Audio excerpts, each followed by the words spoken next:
Hello guys, welcome back to our channel. In this tutorial, I'm going to show you how to delete Internet Explorer history. For more information about this tutorial, visit our article. Link provided in the description. Without any delay, let's get started.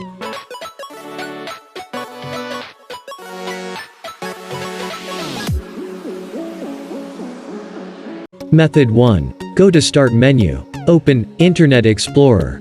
Click on the gear icon on the right top of the window. Then, a drop-down menu will open. Click on Safety. Select Delete Browsing History. Then, a window will pop up.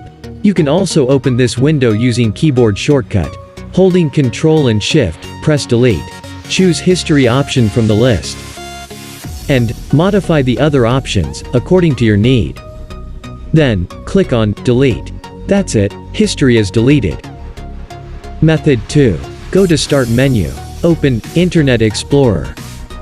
Click on Tools, which is on top menu. If you don't see Tools option, right-click on the top bar and select Command Bar option. After click on Tools, a drop-down menu will open. Select Internet Options. Then, a window will open. Check in the option in the Browsing History section and click on Delete. Then, another window will pop up. Choose the History option and click on Delete. And then, hit OK. That's it, history is deleted. Hope you liked this tutorial. For more information, visit our article. Link provided in the description.